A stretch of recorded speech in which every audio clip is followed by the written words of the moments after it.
Maya didn't believe in signs. She only knew one thing: life in the village was hard. She and her mother had struggled every day to survive. She could remember so well how her mother tried all her best to give her a good life, to no avail. Now she has lost the precious gift, the one thing that reminded her of her mother. Before we dive deep into this amazing and interesting story, please like and subscribe to this channel for more videos like this. The sun was setting, casting a golden glow over the small village by the river. Smoke curled from thatched roofs as the smell of roasted plantains filled the air. Children ran barefoot through the dusty paths, laughing, their voices echoing in the wind. But Maya stood alone at the riverbank, her heart pounding. Her mother's necklace, the only thing she had left of her, was gone. She dropped to her knees, her hands frantically searching the muddy water. "No, no, no," she whispered, her voice trembling. The necklace had been her mother's final gift before she passed.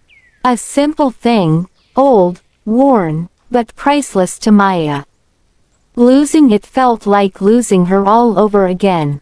Maya. She turned sharply to see her best friend, Ada, running toward her, breathless. "What happened?" Ada asked. Maya's hands clenched into fists. "I lost my mother's necklace." Ada's face softened. "Maybe the river took it. Maybe it's a sign." Maya looked up sharply. "A sign of what?" Ada hesitated. "That something bigger is coming." Maya didn't believe in signs. She only knew one thing: life in the village was hard. She and her mother had struggled every day to survive. And now, she had lost the one thing that reminded her of her. As she sat by the river, grief weighing her down, a shadow fell over her. She looked up. A tall man stood before her. His skin was smooth and dark like polished ebony, his robes fine and rich, and a golden crown sat on his head. The prince. Prince Cassie. Every girl in the village whispered about him. He was powerful, handsome, and the heir to the kingdom. But Maya never cared for those stories. To her, a prince was just another man who had never known hunger. Yet, when their eyes met, something shifted in the air. Cassie stared at her, intrigued. He had heard of this village girl, how beautiful she was, how kind. But now that he was seeing her up close, he realized the rumors didn't do her justice. There was something different about her. Something real. "Good evening," Cassie said, his voice smooth. Maya hesitated before bowing slightly. "Good evening, Your Highness. What is a girl like you doing here alone?" Maya lowered her eyes. "I come here every day. It's my favorite place." Cassie smiled. "Then maybe I should come here every day too." Ada nudged Maya, grinning. "Maya, the prince is talking to you." Maya ignored her. She wasn't like the village girls who blushed and giggled around noblemen. But Cassie was different. For weeks, Cassie kept coming back. Every evening, he would find Maya by the river. He would watch her fetch water, wash clothes, or sit under the big tree, humming softly. And he would talk to her. At first, Maya kept her guard up. But Cassie had a way of making her laugh. He told her about palace life, the feasts, the celebrations, the endless gold. And in return, Maya told him about village life, the joy of waking up to the smell of roasted maize, the way the stars looked over the river at night, the feeling of dancing barefoot in the rain. He listened, really listened. For the first time in her life, Maya felt seen. Then, one evening, Cassie's voice turned serious. Maya, he said, come with me to the palace. Maya's heart skipped a beat. I want you to live there, he continued. You don't belong in this village. You belong somewhere greater. Maya swallowed. But, my grandmother. My home. Cassie took her hand. I can give you a life you've never dreamed of. No more hunger. No more struggles. You'll be treated like a queen. A life of comfort. A life of ease. She thought of her mother's tired hands. The nights they went to bed hungry. Was this her chance to escape? That night, she lay awake, staring at the ceiling. Ada's words echoed in her head. Maybe it's a sign. Maybe it was. The next morning, with tears in her eyes, Maya hugged her grandmother goodbye. I'll come back, she promised. Her mother's eyes were full of sorrow. Go, my child, but never lose yourself. Maya nodded, but deep down, she wasn't sure what that meant. The palace was everything Cassie had promised. Gold, silk, servants, endless food. For the first time in her life, Maya didn't have to struggle. At first, it felt like a dream. But dreams don't last forever. Cassie became busier. Meetings, wars, council discussions. The first few days, he came to see her, made her laugh, held her close. Then days turned into weeks. Maya found herself alone. The palace was beautiful, but it was also a cage. The servants who once smiled at her now whispered behind her back. The noble women looked at her like she was dirt beneath their feet. You don't belong here, one of them sneered one evening.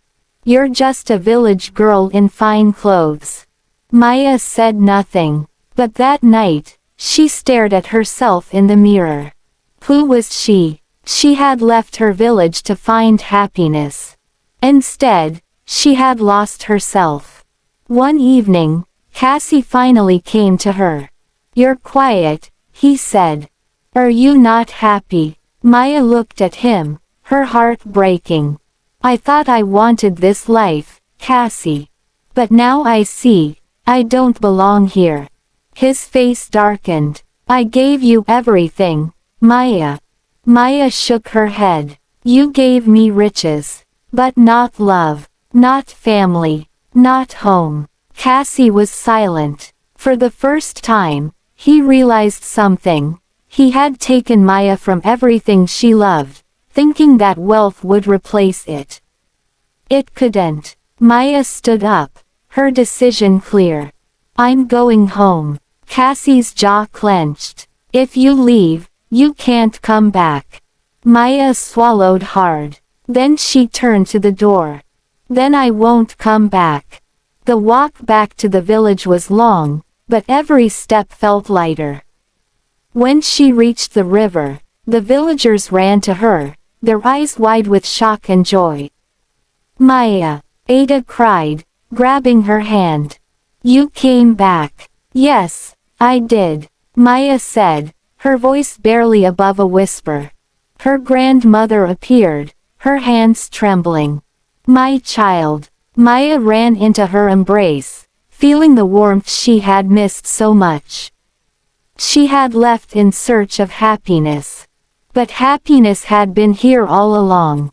And as she looked at the river, the place where it all began, she whispered to herself. I found my way. As she hugged her and they walked home. The night was restless. Prince Cassie lay in his grand chamber, staring at the ceiling, his heart pounding with a longing he couldn't explain. The silk sheets felt cold, the golden chandeliers above him seemed dim, and the lavish meals placed before him during the day had lost their taste. He couldn't sleep. He couldn't eat. He couldn't think of anything else but her. Maya, the girl from the riverbank. The only one who had ever looked at him, not as a prince, but as a man. The only one who had made him laugh freely, without worry or duty hanging over his head. And now, she was gone. His mother, the queen, had noticed his suffering. That evening, she sat beside him and spoke softly. "My son, I see the pain in your eyes," she said. "A man can have all the gold in the world, but without love, he has nothing." Cassie sighed. "She left me, mother. She didn't want this life." "Then go to her," the queen said firmly. "Find her. Fight for her. If she is the one who holds your heart, do not let her slip away." Those words echoed in Cassie's mind as he left the palace in secret. Every evening, he went to the riverbank, hoping to see her again. Days passed. Then weeks. The villagers whispered, "Why was the prince coming here? Why did he sit by the river every sunset, staring at the water as if waiting for something, or someone?"